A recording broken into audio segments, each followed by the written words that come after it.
हमारा जो आज का चैप्टर है, न्यू चैप्टर, वो है क्लास 12 का चैप्टर 4 डिटर्मिनेंट। सबसे पहले हम डिफाइन करेंगे कि व्हाट इज डिटर्मिनेंट। डिटर्मिनेंट क्या है?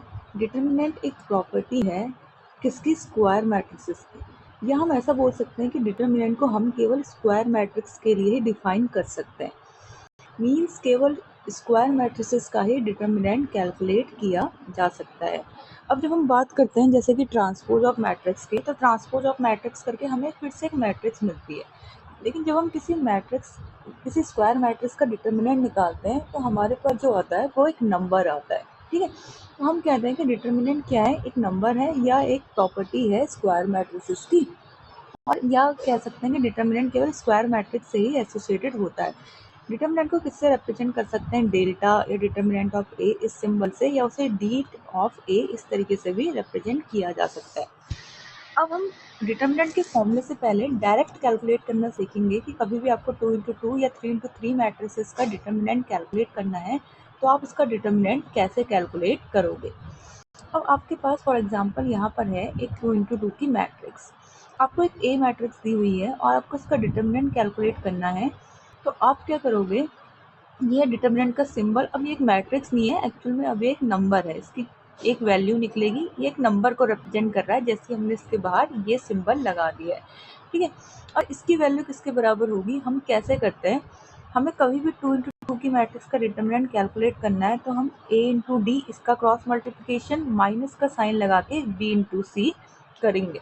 फॉर एग्जाम्पल हमें इसका डिटर्मिनेंट कैलकुलेट करना था इस मैट्रिक्स का, तो हम 2 × 3 यानी कि 6 माइनस 5 × -3 इस तरीके से डिटर्मिनेंट कैलकुलेट करेंगे। ये हमारे पास एक एग्जाम्पल है, हमने कोई एक मैट्रिक्स ली 3 - 1 2 5। तो अगर हमें इसका डिटर्मिनेंट कैलकुलेट करना है तो वो कितना होगा? 3 × 5, बीच में माइनस का साइन, इसका क्रॉस मल्टीप्लिकेशन यानी कि 2 × -1, तो ये हो जाएगा 15 + 2 यानी कि 17 के इक्वल। तो हम कैसे कैलकुलेट करेंगे 2 × 2 का? पहले इन दोनों का क्रॉस मल्टीप्लिकेशन करेंगे, बीच में माइनस का साइन, फिर इन दोनों का क्रॉस मल्टीप्लिकेशन करते हैं। अब जब हम 3 × 3 की मैट्रिक्स का डिटर्मिनेंट कैलकुलेट करते हैं तो हमारे पास 6 तरीके होते हैं डिटर्मिनेंट फाइंड आउट करने के। ठीक है, और एक और चीज़ याद करना कि डिटर्मिनेंट एक यूनिक नंबर होता है। मीन्स किसी भी मैट्रिक्स का, अगर स्क्वायर मैट्रिक्स का अगर डिटर्मिनेंट हम निकाल रहे हैं तो केवल एक ही नंबर आएगा। ऐसा नहीं है कि किसी ए मैट्रिक्स के 2 डिटर्मिनेंट वैल्यू आ जाएंगी कि ए मैट्रिक्स है तो 2 भी उसका डिटर्मिनेंट है और 3 भी उसका डिटर्मिनेंट है। नहीं, एक मैट्रिक्स का एक ही डिटर्मिनेंट होगा। तो अगर हमें एक 3 × 3 मैट्रिक्स का डिटर्मिनेंट कैलकुलेट करना है तो हमारे पास टोटल 6 तरीके हैं कैलकुलेट करने के। 3 रो के अलोंग और 3 कॉलम होती है हमारे पास। हम उन 3 में से किसी भी रो के अलोंग या 3 कॉलम में से किसी भी कॉलम के अलोंग डिटर्मिनेंट अगर कैलकुलेट करेंगे तो उसकी वैल्यू हमारी सेम आएगी। अब एक बॉक्स नोटिस करना, ये बॉक्स होता है plus minus plus minus plus minus plus minus plus. Means हम ऑपोजिट करते जा रहे हैं, पहले प्लस फिर माइनस फिर प्लस फिर माइनस फिर प्लस फिर माइनस फिर प्लस फिर माइनस फिर प्लस। तो अभी मैं डिटर्मिनेंट कैलकुलेट करना चाहती हूँ। जो भी हम मोस्टली डिटर्मिनेंट कैलकुलेट करते हैं वो या तो फर्स्ट रो या फर्स्ट कॉलम के अलोंग करते हैं। तो हम जब डिटर्मिनेंट कैलकुलेट करेंगे, हम कैसे डिटर्मिनेंट कैलकुलेट करते हैं? हमारे पास एक मैट्रिक्स है 2 3 -4 0 1 2 3 -7 4। तो हमने इसका डिटर्मिनेंट कैसे कैलकुलेट किया? मैट्रिक्स थी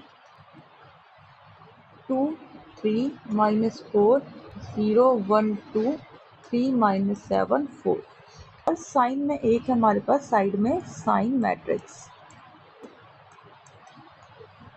अब मैं फर्स्ट रो के अलोंग डिटर्मिनेंट कैलकुलेट करना चाह रही हूँ। तो मैं क्या करूँगी? सबसे पहले मैंने फर्स्ट एलिमेंट को पॉजिटिव साइन के साथ, मतलब जो उसका साइन है वैसे ही उतारा, क्योंकि यहाँ पर प्लस था। ठीक है, तो 2 एलिमेंट को उतारा और 2 के अलोंग जो रो है और 2 के अलोंग जो कॉलम है उसके एलिमेंट को डिलीट करके, वो रो और कॉलम को डिलीट करके जो बचेगा उसका डिटर्मिनेंट कैलकुलेट करेंगे। फिर इस 3, क्योंकि यहाँ पर माइनस का साइन है तो माइनस का साइन लगाया, उस सेकंड एलिमेंट को रखेंगे और इस वाले 3 के कॉरस्पॉन्डिंग जो रो और कॉलम है उसको डिलीट करके जो बचेगा, यानी कि 0 2 3 और 4, इसका डिटर्मिनेंट कैलकुलेट करेंगे।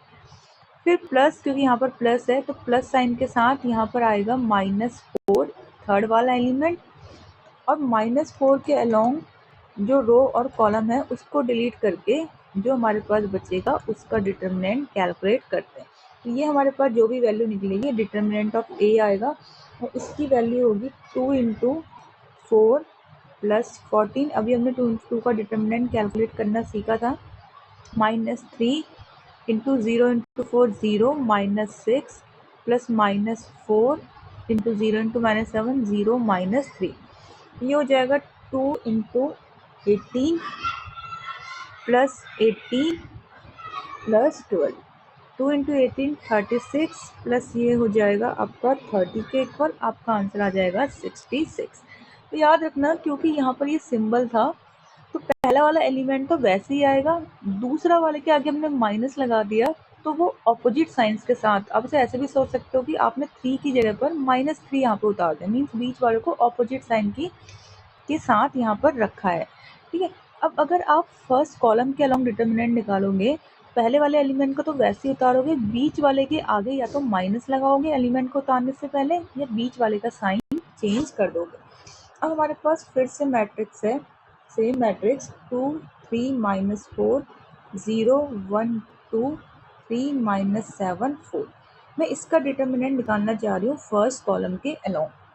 ठीक है, सबसे पहले मैंने फर्स्ट एलिमेंट को रखा और उस एलिमेंट के कॉरस्पॉन्डिंग रो और कॉलम को जो डिलीट किया और जो बचा उसका डिटर्मिनेंट निकाला। फिर 0 को उतारने से पहले क्योंकि यहाँ पे माइनस था तो मैंने -0 × 0 के अलोंग जो रो और कॉलम है उसको डिलीट करके 3 -4 -7 4 इसे इसका डिटर्मिनेंट निकालेंगे। फिर अगले वाले एलिमेंट को वैसे ही उतारेंगे इनटू इस रो और कॉलम को डिलीट करके जो हमारे पास बचेगा 3 -1 1 2 इसका डिटर्मिनेंट कैलकुलेट करेंगे।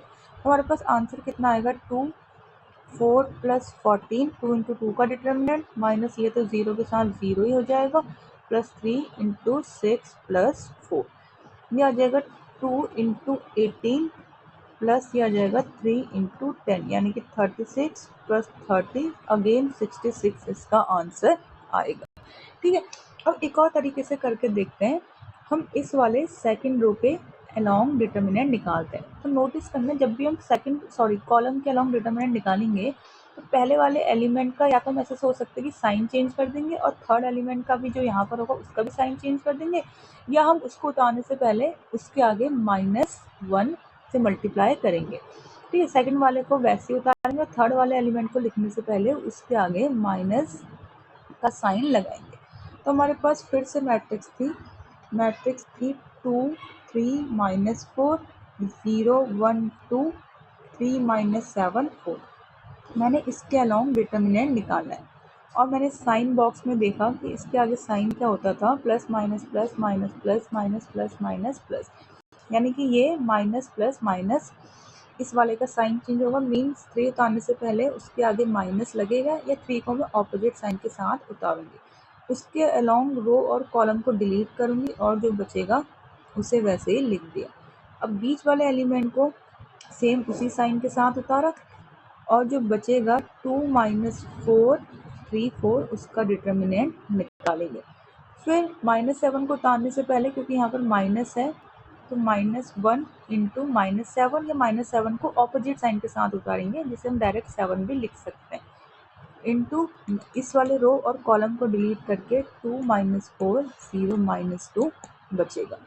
अब हम इसे कैलकुलेट करेंगे -3 × 0 -6 +1 4 × 2 8 +12 फिर आ जाएगा +7 × -4 -0 यह आ जाएगा 18 + 20 -28 18 सॉरी कुछ कैलकुलेशन मिस्टेक है 2 3 -4 0 1 ये है 2। ठीक है, यहाँ पर ये 2 है और यह 3 -7 यहाँ पर ये है 4, तो सेकंड ये है 4। तो सेकंड कॉलम के अलोंग जब हम निकालेंगे पहले वाला ऑपोजिट साइन के साथ यानी -3 × 0 2 3 4। ठीक है, फिर अगला वाला +1 इसको और इसको कैंसिल आउट करके 2 -4 3 4। ठीक है, फिर अगला वाला -7 + 7 करके उतरेगा, इंटू इसको कैंसिल आउट करके 2 - 4 ये है 0 2, यहाँ पर ये आ जाएगा 2 × 2 4 यानी कि +28। तो ये हो जाएगा आपके पास 38 + 28 यानी कि 66 के इक्वल। तो आपके पास टोटल 6 वेज होते हैं डिटर्मिनेंट निकालने के। हम जो भी कैलकुलेट करते हैं वो मोस्टली फर्स्ट रो और फर्स्ट कॉलम के अलोंग डिटर्मिनेंट कैलकुलेट करते हैं। जब भी आप फर्स्ट रो या फर्स्ट कॉलम के अलोंग डिटर्मिनेंट कैलकुलेट करोगे, आपको सीधे नोटिस करना है कि आप जब भी डिटर्मिनेंट निकालोगे तो बीच वाले एलिमेंट का, चाहे फर्स्ट रो के अलोंग कर रहे हो या फर्स्ट कॉलम के अलोंग, जब भी आप एलिमेंट को लिखोगे आपको बीच वाला जो भी एलिमेंट आएगा उसको उतारते वक्त उसका साइन चेंज करके उतारना है।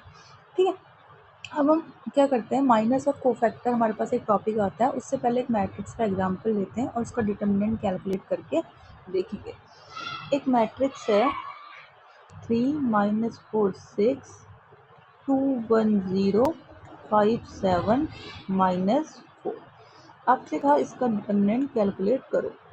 मेरे पास देखो, मैं फर्स्ट रो या फर्स्ट कॉलम, सबसे अच्छा तरीका ये रहता है कि फर्स्ट कॉलम और फर्स्ट रो को पकड़ो, उन दोनों में से भी आपको जिसमें ज़ीरो, ठीक है, फॉर एग्जांपल मैंने यहाँ पे -4 नहीं लिया, यहाँ पर ज़ीरो था, ये सपोज करो यहाँ पर ज़ीरो नहीं, यहाँ पर -4 ही है, यहाँ पर ज़ीरो है, तो मैं कोशिश करूँगी कि मैं ये वाले फर्स्ट कॉलम के बदले फर्स्ट रो के बदले इस फर्स्ट कॉलम के अलोंग डिटर्मिनेंट निकालूं, क्योंकि जब मैं थर्ड एलिमेंट, क्योंकि यहाँ पर एक ज़ीरो है, तो जब मैं थर्ड एलिमेंट को लिखूंगी तो वो थर्ड वाली जो टर्म आएगी वो ऑलरेडी ज़ीरो हो जाएगी, तो मेरा टाइम बचेगा।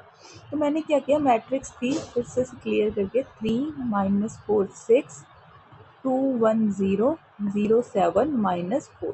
तो मैं क्या करना चाह रही हूँ, क्योंकि मुझे इसमें एक ज़ीरो नज़र आ रहा है तो मैं इसके अलोंग डिटर्मिनेंट निकालूंगी। तो फर्स्ट वाले एलिमेंट को वैसे ही रखा, इसके अलोंग रो और कॉलम को कैंसिल किया, बचेगा 1 0 7 -4। बीच वाले को ऑपोजिट साइन के साथ उतारा, इसके अलोंग रो और कॉलम को कैंसिल किया, बचेगा -4 6 7 -4, और थर्ड वाले एलिमेंट को रखा। अब अगर मैं आगे कैलकुलेशन ना भी करूँ, मुझे पता है मैं ज़ीरो के साथ कुछ भी मल्टीप्लाई करूँगी वो ज़ीरो ही आएगा। ठीक है, तो इसलिए मुझे फ़ायदा हुआ कि मैंने जहाँ पर देखा मुझे ज़ीरो मिल रहा था उसके अलावा मैंने निकाला, तो मेरे लिए ज़्यादा सही रहा डिटर्मिनेंट कैलकुलेट करना। 3 इंटू ये आ जाएगा -4 - 0, ये आ जाएगा -2 -4 -4 16 -42, ये आ जाएगा 0, ये आ जाएगा -12 -2 6 -26 इज इक्वल टू -12 + 52, ये आ जाएगा 40 के इक्वल। तो ऐसे हम कैलकुलेट करेंगे डिटर्मिनेंट की वैल्यू 3 × 3 के। अब देखो, जो हमारा अगला टॉपिक आता है, अब हम देखेंगे कि कैसे हमारा फॉर्मूला एक्चुअल में था क्या डिटर्मिनेंट का। उससे पहले हम पढ़ते हैं माइनर्स और कोफैक्टर्स ऑफ एन एलिमेंट। जब हम डिटर्मिनेंट की बात करते हैं तो हम पूरी मैट्रिक्स का डिटर्मिनेंट निकालते हैं कि इस स्क्वायर मैट्रिक्स का डिटर्मिनेंट निकालो ये होगा, इस मैट्रिक्स का डिटर्मिनेंट निकालो ये होगा। लेकिन जब हम माइनर्स और कोफैक्टर्स की बात करते हैं तो हम एक एलिमेंट का माइनर और कोफैक्टर निकालते हैं। तो किसी एलिमेंट के माइनर को MIJ से डिनोट किया जाता है और किसी एलिमेंट के कोफैक्टर को AIJ से डिनोट किया जाता है। तो माइनर क्या होता है, for example minor of an element AIJ is the determinant of smaller matrix that remains after deleting the row and column containing element Aij। वो ये कहना चाह रहे हैं कि सपोज करो आपको इस मैट्रिक्स का, इस एलिमेंट का माइनर कैलकुलेट करना है, ठीक है, ये क्या है A11 है, इसका जो भी माइनर आएगा उसको हम M11 से डिनोट करेंगे। तो उसने कहा कि अगर मुझे इसका माइनर निकालना है तो मैं क्या करूँगी, इस रो इसके अलोंग जो कॉलम है उसको और इसके अलोंग जो रो है उसको डिलीट करके मेरे पास जो एक स्मॉलर मैट्रिक्स मिलेगी मैं उसका डिटर्मिनेंट कैलकुलेट करूँगी, तो वह मेरे पास क्या हो जाएगा, इसका माइनर। फॉर एग्जांपल यहीं पर देखते हैं कि हमारे पास क्या था, अगर मुझे इसका माइनर निकालना है तो मैंने इसको कैंसिल आउट किया, तो बचा क्या मेरे पास, ये वाली मैट्रिक्स यानी कि -7 6 5 3। इसका जो डिटर्मिनेंट आया, मतलब मैंने एलिमेंट नहीं रखा है, सीधे सीधे उसको कैंसिल आउट करके बचे हुए का डिटर्मिनेंट निकाला है, तो वो कितना आ जाएगा -7 6 5 3। और इसका डिटर्मिनेंट कैसे कैलकुलेट करेंगे, -7 × 3 -21 -30 यानी कि -51। ऐसे सपोज करो मेरे पास एक 2 इंटू 2 की मैट्रिक्स होती, 3 इंटू 3 की नहीं, मेरे पास एक 2 इंटू 2 की मैट्रिक्स होती, ठीक है। मेरे पास एक मैट्रिक्स है 3 -4 2 3। तो अगर मुझसे कहा है इसका माइनर कैलकुलेट करो, तो मैं इसको और इसको हटा के जो बचेगा उसका डिटर्मिनेंट यानी कि 1 इंटू 1 का डिटर्मिनेंट क्या होता है, ये 3 के ही बराबर हो जाएगा, ठीक है। ये मॉडुलस का साइन नहीं है, तो ऐसा नहीं कि -3 लिखा हुआ था आपको पॉजिटिव कर देना, ये डिटर्मिनेंट का साइन है। आपसे कहा कि इस 2 का यानी कि ये जो एलिमेंट है इसका माइनर निकालो, तो आप इसको और इसको कैंसिल करके जो बचेगा उसका डिटर्मिनेंट निकालोगे, तो 1 इंटू 1 मैट्रिक्स का डिटर्मिनेंट सीधे वही एलिमेंट यानी कि -4 हो जाएगा, ठीक है। तो आपने क्या किया, जो कैंसिल आउट करके जो हमारे पास बचता है वो एक स्मॉलर मैट्रिक्स बचती है, मीन्स वो ओरिजिनल मैट्रिक्स से कम वाली मैट्रिक्स हमें मिलेगी, तो उसका जो भी डिटर्मिनेंट आएगा वो हमारे पास माइनर की वैल्यू होती है। अब अगर हमें क्या निकालना है, हमें निकालना है M12 यानी कि इस वाले एलिमेंट का माइनर। तो मैं इसको और इसको कैंसिल आउट करके जो बचेगा, इसको और इसको कैंसिल आउट करके क्या बचा है 0603, 0603 उसके माइनर की वैल्यू यानी कि ये आ जाएगी 0 के इक्वल। अब मुझे अगर इसका माइनर निकालना है तो मैं इसको और इसको कैंसिल आउट करूँगी और जो बचेगा -3453 उसका डिटर्मिनेंट निकालूंगी, तो वो आ जाएगा -29। तो सीधे मैं क्या करती हूँ, जिस भी एलिमेंट का माइनर निकालना होगा उसके कॉरस्पॉन्डिंग रो और कॉलम को डिलीट करके जो बचता है स्मॉलर मैट्रिक्स उसका जो भी डिटर्मिनेंट होता है उसको निकालूंगी, तो वो मेरे पास माइनर की वैल्यू आ जाती है। अब बात करते हैं कोफैक्टर की। कोफैक्टर क्या होता है, किसी का भी अगर हमें कोफैक्टर निकालना है उसे हम CIJ या मेनली AIJ से डिनोट करते हैं। किसी का भी कोफैक्टर निकालना है तो वो उसके माइनर को अगर हम -1 की पावर i प्लस j से मल्टीप्लाई करेंगे तो हमें क्या मिलेगा, उसका कोफैक्टर। मीन्स हमें एक और स्टेप करना होता है कि हमें -1 की पावर i प्लस j से मल्टीप्लाई करना होगा। फॉर एग्जाम्पल देखो, आपके पास क्या है, हमने एक मैट्रिक्स ली, मैट्रिक्स की हमारे पास 3 2 1 4 2 -1 3 1 2, ठीक है। हमने क्या किया, अब मुझे पता है किसकी कौन सी पोजीशन है, ये है A11 A12 A13 A21 A22 A23 A31 A32 और A33। मुझे अगर 3 का माइनर निकालना था तो मैंने क्या किया, इसको कैंसिल आउट करके जो बचा उसका डिटर्मिनेंट निकाला, ये आ गया 4 + 1 यानी कि 5।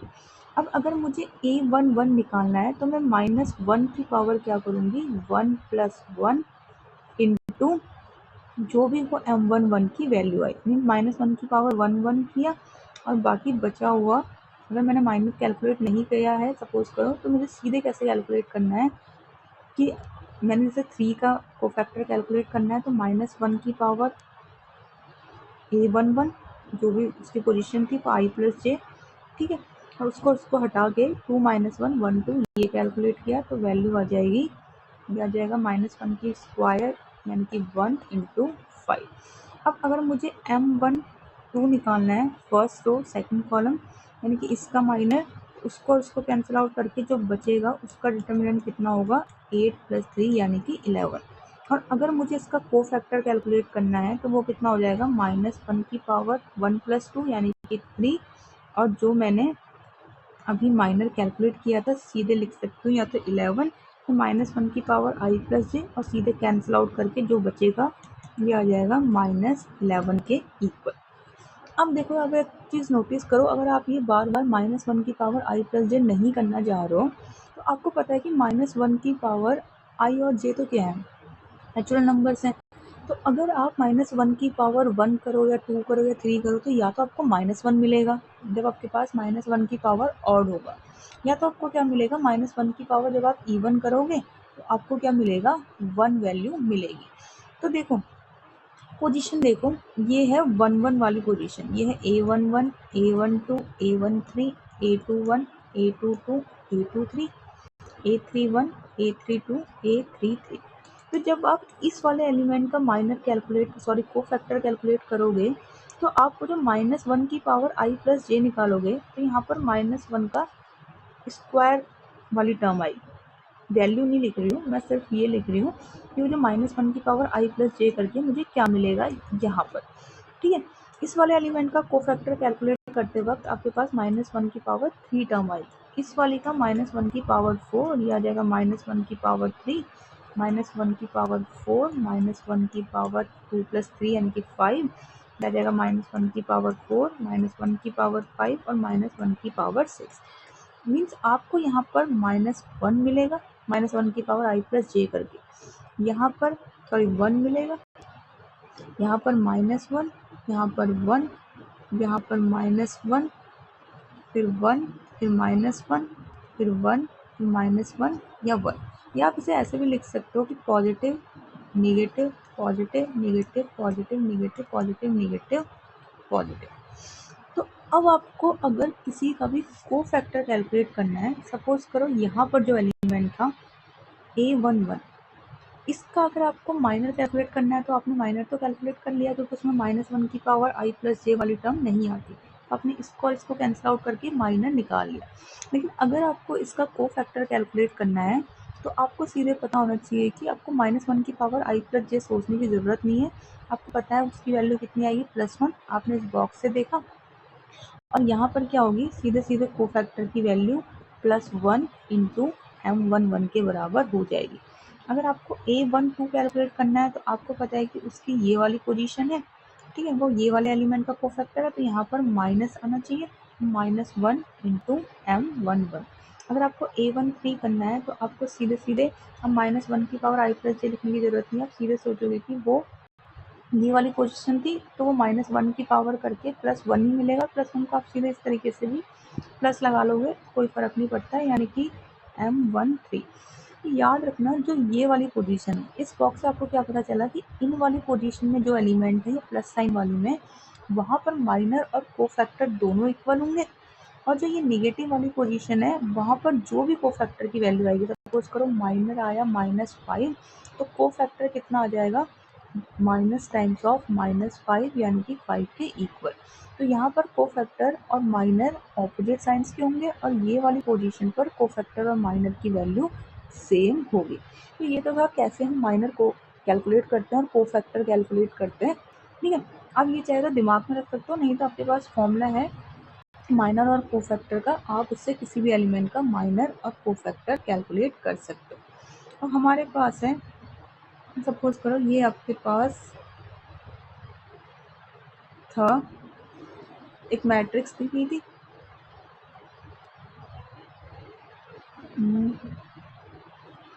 ये तो आपके पास है, देखो ये है क्वेश्चन, एग्जाम्पल दिया हुआ है 2 - 3 4 0 - 7 6 0 5 3। आपको क्या करना है, आपसे कहा M11 कैलकुलेट करो, यानी कि इसका माइनर, तो आपने इसको और इसको कैंसिल आउट करके माइनर कैलकुलेट किया। आपसे M12 कैलकुलेट करने को कहा, M21 कैलकुलेट करने को कहा, आपने वो कैलकुलेट किया। आपके पास कोफैक्टर का फॉर्मूला आया, AIJ होता है -1 की power i plus J MIJ के इक्वल। ठीक है, मतलब अगर आपको A11 कैलकुलेट करना है तो आप -1 की पावर 1 प्लस 1 इंटू M11 करोगे। आपको A12 कैलकुलेट करना है तो आप -1 की पावर 1 प्लस 2 इंटू M12 करोगे। आपको A21 कैलकुलेट करना है तो -1 की पावर 2 प्लस 1 मीन्स ये एक्स्ट्रा इसमें टर्म आ जाएगी। ठीक है, अब देखो आपके पास क्या आता है, अभी हमने ये चीज़ समझी। अब हमारे पास आता है डेल्टा, यानी कि डिटर्मिनेंट का फॉर्मूला क्या होता है। अब हम इससे समझेंगे, हमने क्या देखा था जब हम फर्स्ट हो, कह रहा हूँ अभी हमने डिटर्मिनेंट निकालना सीखा था। हमने कहा था कि हम जब डिटर्मिनेंट निकालते हैं तो हम क्या करते हैं, हम फर्स्ट एलिमेंट को उतारा। ठीक है, फॉर्मूला क्या था एक्चुअल में, देखो फॉर्मूला ये होता है डिटर्मिनेंट का, अगर मैं फर्स्ट के अलॉन्ग निकालना चाह रही हूँ तो मैं फर्स्ट एलिमेंट को रखूँगी, -1 की पावर i प्लस जे करूँगी, और इसको हटा के जो बचेगा उसका डिटर्मिनेंट निकाल, प्लस फॉर्मूला थोड़ी देर के लिए जैसे हम निकालते थे डायरेक्ट, उसको भूल जाओ।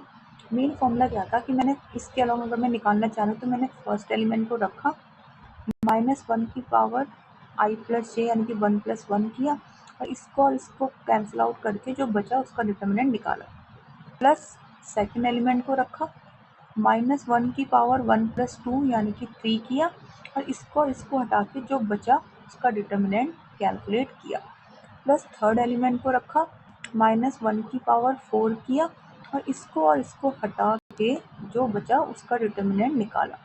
तो एक्चुअली हम डायरेक्ट कैसे कैलकुलेट कर रहे थे, मुझे पता है कि -1 की पावर 2 करने पर 1 ही आएगा, तो मैं सीधे सीधे फर्स्ट एलिमेंट को रख रही थी, ये वाली कैलकुलेशन को इग्नोर करके इसको और इसको हटा के डिटर्मिनेंट कैलकुलेट कर दिया। फिर मुझे पता है यहाँ पर क्या होता है, -1 की पावर क्यूब वाली टर्म है तो वो नेगेटिव आ रहा था, तो जब मैं बीच वाले को उठा रही थी, बीच वाले एलिमेंट को, तो मैं माइनस साइन के साथ उठा रही थी, और इसको कैंसिल करके जो बचा था उसका डिटर्मिनेंट कैलकुलेट कर रही थी। फिर मैंने क्या किया, मुझे पता है -1 की पावर 4 पॉजिटिव ही होता है, तो मैंने थर्ड एलिमेंट को डायरेक्ट उठाया प्लस साइन के साथ, और इसको कैंसिल आउट करके इसका डिटर्मिनेंट कैलकुलेट कर दिया।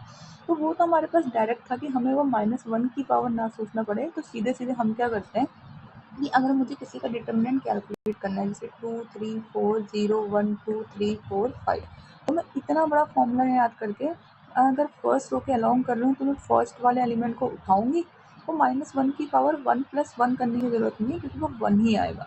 तो मैंने वो स्टेप छोड़ दिया और इसको कैंसिल आउट करके 1 2 4 5 लिखा। फिर मैंने बीच वाले को ऑपोजिट साइन के साथ उतारा क्योंकि यहाँ पर -1 की पावर 3 वाली टर्म से मेरा माइनस बन रहा था, तो मैंने 20 वाले एलिमेंट को ऑपोजिट साइन के साथ उतारा और इसको कैंसिल आउट करके जो बच रहा था उसका डिटर्मिनेंट लिखा। फिर मैंने थर्ड वाले एलिमेंट को वैसे ही उतारा और इसको कैंसिल आउट करके जो बच रहा था उसका डिटर्मिनेंट यहाँ पर लिख दिया। तो लेकिन उसका फॉर्मूला एक्चुअल में ये होता है डिटर्मिनेंट का फॉर्मूला। अब जब आप एक चीज़ नोटिस करोगे तो आपको पता चलेगा फॉर्मूला क्या है, एक बार फिर से देखो। अगर मैं इसके अलाउंग निकालना चाह रही हूँ तो फर्स्ट एलिमेंट को रखा, -1 की पावर 1 + 1 किया, और इसको कैंसिल आउट करके डिटर्मिनेंट। फिर सेकंड एलिमेंट को रखा, -1 की पावर 1 + 2 किया, कैंसिल आउट करके डिटर्मिनेंट निकाला। फिर थर्ड एलिमेंट को रखा, -1 की पावर 4 किया और कैंसिल आउट करके ये रख दिया। अब जब आप इसको नोटिस करोगे तो जो ये वाली टर्म है, क्या वो इस एलिमेंट का कोफैक्टर नहीं है a11 का? a11 का कोफैक्टर निकालने के लिए हम -1 की पावर 1 + 1 और उसको कैंसिल आउट करके जो बचता है यानी कि जो माइनर होता है वो लिखते हैं। क्या जो ये वाली टर्म है ये a12 वाले एलिमेंट का कोफैक्टर नहीं है? हम जब a12 का कोफैक्टर निकालते हैं तो हम क्या करते हैं, -1 की पावर 1 + 2 इंटू a12 का माइनर ऐसे लिखते हैं। तो जो ये वाली टर्म है ये a11 का कोफैक्टर है, जो ये वाली टर्म है ये a12 का कोफैक्टर है, और जो ये वाली टर्म है ये a13 का कोफैक्टर है। तो डेल्टा का फॉर्मूला क्या होता है, अगर मैं, ठीक है, फॉर्मूला हमसे डायरेक्ट एमसीक्यू टाइप में वो पूछ लेता है कि डेल्टा का फॉर्मूला कौन सा है, इस तरीके से। बाकी आपको डिटर्मिनेंट आप जब भी निकालोगे आपको फॉर्मूला याद करने की ज़रूरत नहीं है, आपको सीधे डायरेक्ट बता दिया कि डिटर्मिनेंट कैसे कैलकुलेट करते हैं, तो आप बस उसी से कैलकुलेट करना, वो एक्चुअल में यही है, ठीक है। तो डेल्टा का फॉर्मूला क्या होता है, अगर मैं फर्स्ट रो के अलोंग डिटर्मिनेंट निकाल रही हूँ तो मैं फर्स्ट रो के एलिमेंट को उसके कॉरस्पॉन्डिंग कोफैक्टर से मल्टीप्लाई करके अगर ऐड कर दूँ तो मुझे डिटर्मिनेंट मिलता है। यानी कि मैंने a11 इंटू उसी के अलोंग कोफैक्टर प्लस a12 और उसका कोफैक्टर और a13 और उसके कोफैक्टर को आपस में मल्टीप्लाई करके ऐड कर दिया तो उसका डिटर्मिनेंट मिलेगा। तो अगर मैं डिटर्मिनेंट थर्ड रो के अलोंग निकालना चाह रही हूँ, मुझे पता है मेरे पास 6 तरीके हैं डिटर्मिनेंट निकालने के, 3 रोज के अलोंग या 3 कॉलम्स के अलोंग। तो अगर मैं थर्ड रो के अलोंग डिटर्मिनेंट निकालना चाह रही हूँ तो मैं थर्ड रो के एलिमेंट को थर्ड रो के कोफैक्टर से मल्टीप्लाई करके ऐड कर दूंगी, ठीक है। तो डिटर्मिनेंट की डेफिनेशन क्या होती है, डिटर्मिनेंट की डेफिनेशन होती है the sum of the product of elements of a row, अगर रो के अलाउंग निकाल रही हूँ, या column with their corresponding cofactors, ठीक है। a31 के कॉरस्पॉन्डिंग कोफैक्टर क्या होगा, a31। कॉरस्पॉन्डिंग कोफैक्टर को आपस में मल्टीप्लाई करके उनका सम जब हम निकालेंगे तो हमें क्या मिलता है, डेल्टा मिलता है। अब एक इम्पॉर्टेंट आती है हमारे पास पहली प्रॉपर्टी, वो तो डेल्टा की डेफिनेशन थी।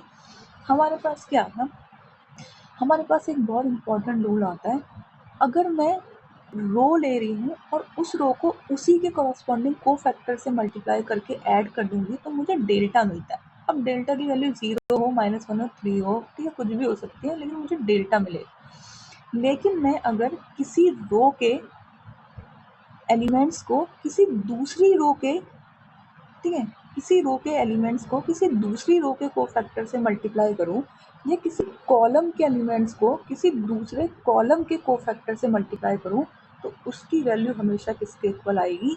0 के इक्वल आएगी। लेकिन अगर मैं कोई रो ले रही हूँ, सपोज करो मैं फर्स्ट रो ले रही हूँ और सेकंड कॉलम ले रही हूँ, यहाँ रो और कॉलम का कॉम्बिनेशन कर दिया, ठीक है, तो मुझे नहीं पता क्या आएगा, उसकी वैल्यू 0 भी हो सकती है, -3 भी हो सकती है, वो डेल्टा नहीं होगी, ठीक है, उसकी कुछ वैल्यू आएगी, उससे मुझे कोई मतलब नहीं है। लेकिन अगर मैं किसी रो को उसी के कोफैक्टर से मल्टीप्लाई करके ऐड कर रही हूँ तो मुझे डेल्टा मिलेगा, ठीक है। लेकिन अगर मैं किसी रो को किसी दूसरी रो के कोफैक्टर से मल्टीप्लाई कर रही हूँ तो मुझे हमेशा 0 मिलेगा, या सेम वही कॉलम के लिए भी काम करता है। अब मैं एक एग्जांपल देखती हूँ। यहाँ पर हमने क्या किया, एलिमेंट तो लिए सेकंड रो के, ठीक है, रो का रो के साथ कॉम्बिनेशन याद रखना, ठीक है, ऐसा नहीं कि सेकंड रो के एलिमेंट को फर्स्ट कॉलम के एलिमेंट से मल्टीप्लाई किया तो आपको 0 मिलेगा, ये नहीं है, ठीक है। आपने क्या लिया, एलिमेंट तो लिए सेकंड रो के, अब कोफैक्टर लिया फर्स्ट रो का। तो सेकंड रो के एलिमेंट क्या होंगे, मैं यहाँ पर एक जनरल दिखाती हूँ आपको। आपके पास 3 into 3 के मैट्रिक्स क्या है, A11, A12, A13, A21, A22, A23, A31, A32, A33, ठीक है। आपने क्या किया, एलिमेंट तो यहाँ के ले लिए, इसे लिख लो, A21 plus A22 plus A23, और आपने क्या किया, इनको क्या किया, इस रो के कोफैक्टर से मल्टीप्लाई, कॉरस्पॉन्डिंग इसके कॉरस्पॉन्डिंग ये है, इसके कॉरस्पॉन्डिंग ये है, तो हमने एलिमेंट तो इसके लिए और कोफैक्टर इसके ले रहे हैं। तो A11 का कोफैक्टर क्या होगा, -1 की पावर 1 + 1 इंटू इसको और इसको हटा के जो बचेगा, यानी कि A11 का माइनस A23, A32, A33, फिर इसके कॉरस्पॉन्डिंग ये वाला है, ठीक है, हम एलिमेंट ये ले रहे हैं और कोफैक्टर इसके ले रहे हैं।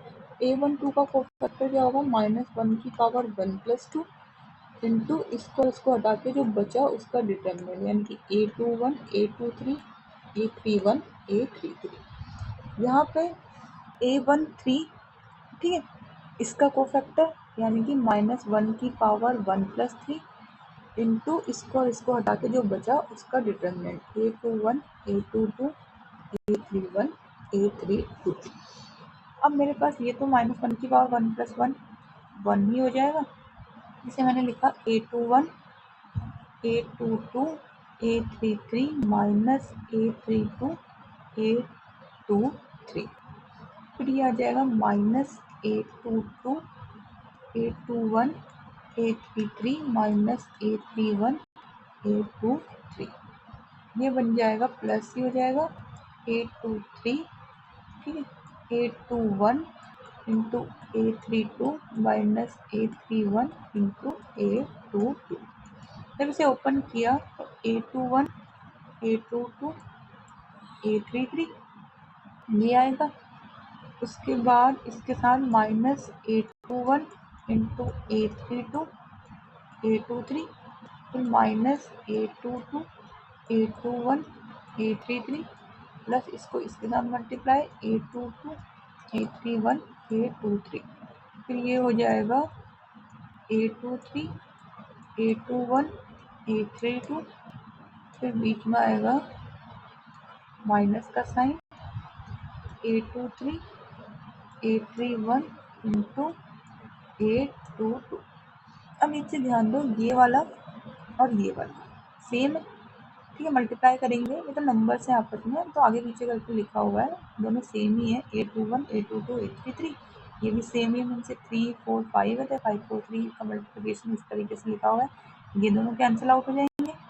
फिर ये देखो माइनस वाला है, इस प्लस वाले के साथ कैंसिल, 2, 1, 3, 2, 2, 3, ये और ये कैंसिल आउट हो जाएंगे आपस में, ठीक है, और ये वाली टर्म और ये वाली टर्म कैंसिल आउट हो जाएगी, यानी कि ये आ जाएगा 0 के इक्वल। तो याद करना, the sum of the product of किसी रो के एलिमेंट, ये एक नंबर में पूछा जा सकता है, ठीक है, इस तरीके से, या इस तरीके से कहीं पे लिख के दे दिया कि उसने फर्स्ट रो के एलिमेंट दिखा दिए, A11, A21 plus A12, A22, plus A13 A23 means उसने फर्स्ट रो के एलिमेंट को ये A11 A21 plus A12 A22 plus A13 A23। अब देखो इसमें सॉरी ये कैपिटल कोफैक्टर। अब उसने कहा बताओ इसकी वैल्यू किसके इक्वल होगी, 0 होगी, 2 होगी, 3 होगी या 4 होगी। तो आपको पता होना चाहिए कि ये क्या है, एलिमेंट तो फर्स्ट रो के दिख रहे हैं और कोफैक्टर सेकंड रो के दिख रहे हैं, तो इसकी वैल्यू तो हमेशा 0 के इक्वल आएगी। क्योंकि अभी हमने पढ़ा है कि जब हम सम निकालते हैं products of elements of a row with the cofactor of other row, उसकी वैल्यू किसके इक्वल होती है, हमेशा 0 के इक्वल होती है।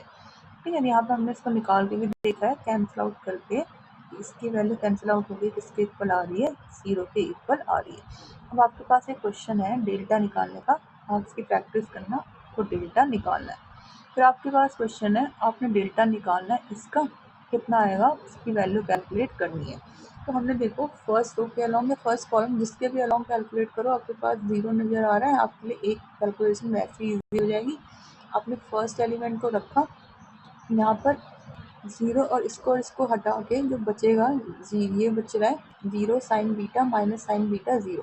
बीच वाले को माइनस साइन के साथ उतारा, इसको और इसको कैंसिल आउट करके जो बचेगा minus sine alpha sign beta cos alpha 0। फिर प्लस इसको वैसे ही उतारा, ठीक है, और इसको कैंसिल आउट करके जो बचेगा minus sine alpha 0 cos beta minus sign beta. Calculation करी, कैंसिल आउट करके इसका डिटरमिनेंट किसके इक्वल आ रहा है, 0 के इक्वल आ रहा है।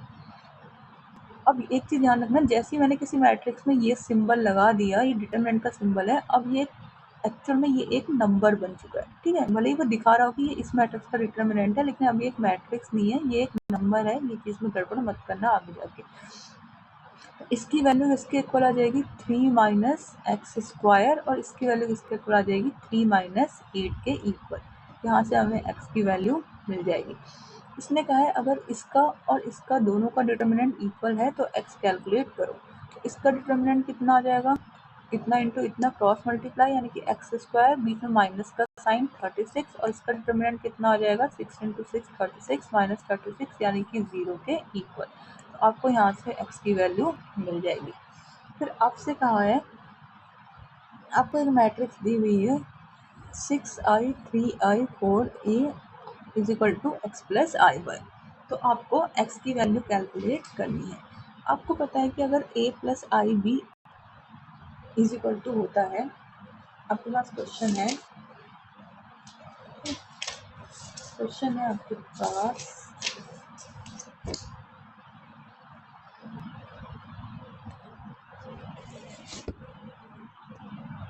आपको डिटरमिनेंट कैलकुलेट करना है 6i minus 3i 1 4 3i minus 1 23i। इससे कहा है कि ये जो आंसर आपके पास निकल कर आ रहा है ये x प्लस आई वाई के बराबर है।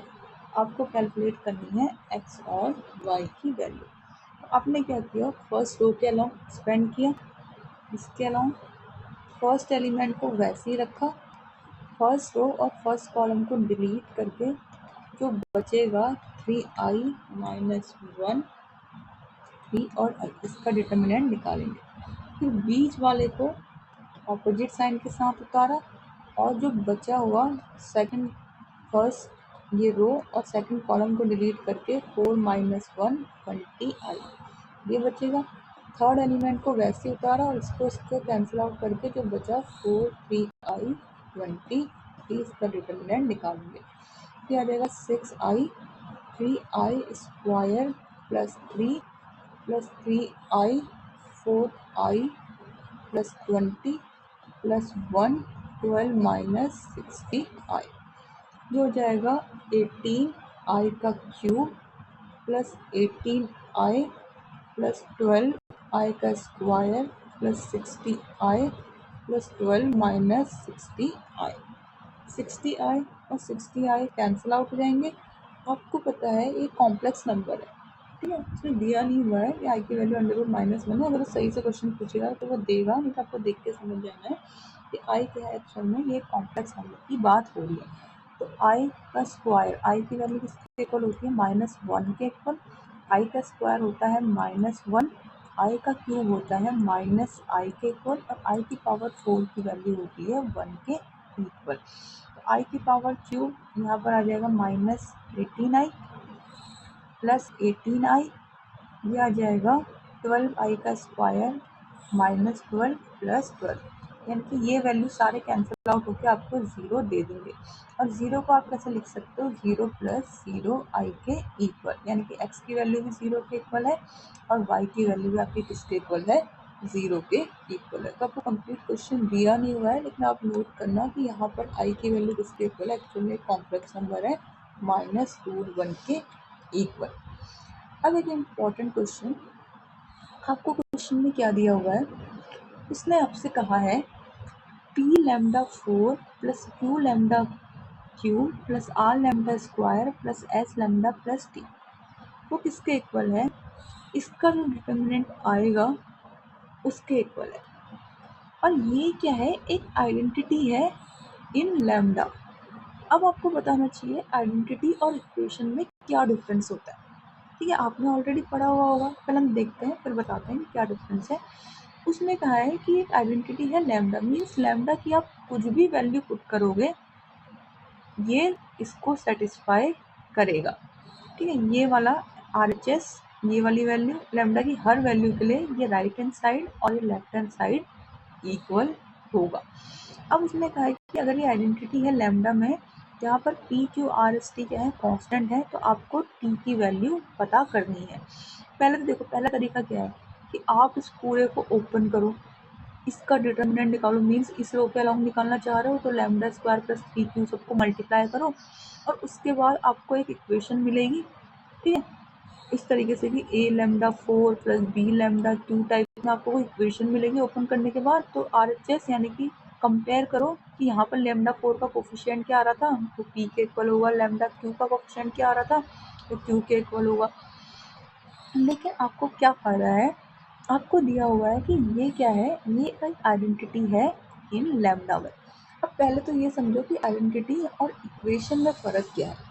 हमने आइडेंटिटीज पढ़ी हुई है, हमें पता है कि x प्लस वाई का स्क्वायर किसके बराबर होता है, x square plus y square plus 2xy के इक्वल। मीन्स मैं x और y की कुछ भी वैल्यू पुट करूँगी, मुझे पता है कि वो इसके राइट हैंड साइड के इसके हमेशा इक्वल आएंगे। मीन्स एक्स और वाई की कोई भी वैल्यू के लिए ये RHS और ये LHS इक्वल होगा। तो मैं इस तरह से कैसे कह रही हूँ कि x प्लस 1 का स्क्वायर तो मैंने कितना लिख दिया, x square plus 1 plus 2x। मैं यहाँ पर x की कुछ भी वैल्यू पुट करूँ, इन दोनों में x इक्वल टू 1 पुट किया, ठीक है, तो मेरे पास क्या होगा, या मैं से एक ही साइड को ले जाती हूँ। मैंने कह दिया x प्लस 1 का square minus x square minus 1 minus 2x equal to 0। मैंने कहा कि ये एक आइडेंटिटी है। ठीक है, अब देखो ये एक आइडेंटिटी है और मैंने लिखा x square minus 5x plus 6 is equal to 0, जिससे हमने पढ़ा था जब हम फैक्टराइज करते हैं तो हमें पता है कि इसके दो ही जैसे आंसर होंगे, क्योंकि क्वाड्रेटिक है तो वो उसको सेटिस्फाई करेगी। अब एक चीज़ नोटिस करो, मैंने इसको इस तरीके से लिख दिया। अब मैंने कहा ये आइडेंटिटी है और ये एक इक्वेशन है, क्योंकि ये हर एक x की वैल्यू के लिए मैं x की कुछ भी वैल्यू पुट करूँगी, ये इस इक्वेशन को, ये जो भी है इसको सेटिस्फाई करेगा। मैं x इक्वल टू 1 लूँ, 2 लूँ, 3 लूँ, 4 लूँ, -1 लूँ, -2 लूँ, कोई भी रियल नंबर लूँ और x की जगह पर पुट करूँगी तो उसका आंसर हमेशा 0 के इक्वल आएगा, क्योंकि ये एक आइडेंटिटी है इन x। लेकिन मैंने यहाँ पर कहा मैं x की वैल्यू, मेरे पास दो ही रूट है, ठीक है, एक 2 है और एक 3 है।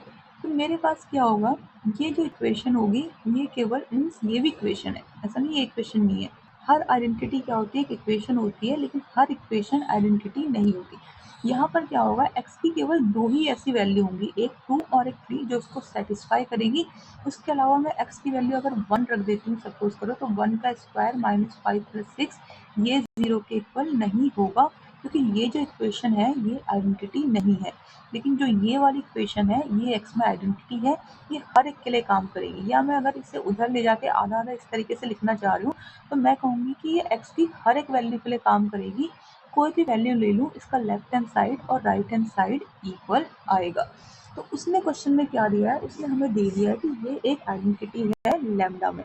मीन्स मैं लैम्डा की कुछ भी वैल्यू पुट करूँ ये इसको सेटिस्फाई करेगा। और इससे मुझे क्या फ़ायदा हुआ कि मुझे इस डिटर्मिनेंट को ओपन करके कंपेयर नहीं करना पड़ेगा। ठीक है, कि मैं ओपन करूँ और फिर मैं चेक करूँ कि इधर साइड में लैम्डा 4 का कोफिशिएंट क्या आ रहा है, फिर मैं कहूँगी पी की वैल्यू इतनी आएगी, क्योंकि वो बड़ी लेंथी कैलकुलेशन हो जाएगी।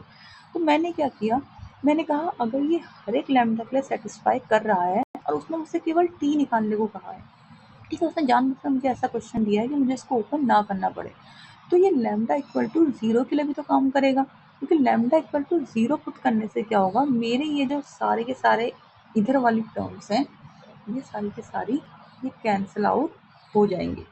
तो लैम्डा इक्वल टू 0 के लिए भी ये लेफ्ट हैंड साइड और राइट हैंड साइड इक्वल होगा। तो मैंने लैम्डा इक्वल टू 0 पुट किया, तो उससे मुझे क्या मिलेगा कि टी की वैल्यू किसके इक्वल आएगी। अगर जैसे ही मैंने लैम्डा इक्वल टू 0 पुट किया, तो इसका मतलब मुझे मिलेगा कि टी की वैल्यू किसके इक्वल आ जाएगी। यहाँ पर भी लैम्डा 0 पुट कर दिया, यहाँ पर भी लैम्डा की जगह पर 0 पुट किया, तो उससे मुझे मिलेगा कि टी की वैल्यू इसके डिटर्मिनेंट के इक्वल आएगी।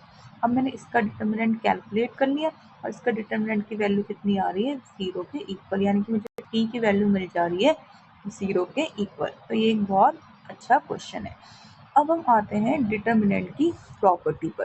ठीक है, आज का हमारा जो मेन है वो था डिटर्मिनेंट कैलकुलेट करना, उसके बाद माइनस कैलकुलेट करना। जब हम माइनर और कोफैक्टर निकालते हैं तो याद रखना हम वो एलिमेंट का कैलकुलेट करते हैं। फिर हमारे पास दो प्रॉपर्टी आई थी, एक तो डिटर्मिनेंट का फॉर्मूला आया था बेसिकली, और एक हमने ये पढ़ा था कि अगर हम किसी रो के एलिमेंट को किसी दूसरे रो के कोफैक्टर से मल्टीप्लाई करके ऐड करें तो हमें 0 मिलता है। अब हम यहाँ से हमारे पास प्रॉपर्टी आती है, सबसे पहले आती है प्रॉपर्टी फर्स्ट। इसने कहा मल्टीप्लाई अ रो या हम कॉलम, जो हम रो के लिए बोलेंगे आपको वो सेम कॉलम के लिए भी ध्यान रखना है। ठीक है, अगर हम किसी रो को किसी नंबर के से मल्टीप्लाई कर रहे हैं तो उसका डिटर्मिनेंट भी के टाइम्स चेंज हो जाएगा। याद रखना पूरी की पूरी मैट्रिक्स को नहीं, कि कोई एक मैट्रिक्स थी हमने उसको 2 से मल्टीप्लाई कर दिया तो जो नई मैट्रिक्स बनी उसका भी डिटर्मिनेंट 2 टाइम्स हो जाएगा, नहीं। किसी एक रो को अगर हम किसी के नंबर से मल्टीप्लाई कर रहे हैं तो उसका डिटर्मिनेंट भी उतने टाइम हो जाता है। ठीक है, तो ये है इसका बेसिक। यहाँ पर मैं अभी आपको इसको समझाती हूँ, ये आप समझना।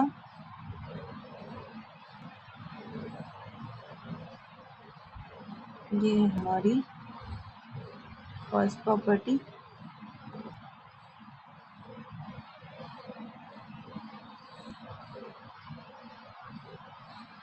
ठीक है, ये इसके कोरोलरी, इसको भी मैं आपको समझाऊंगी, फिर आप देखना।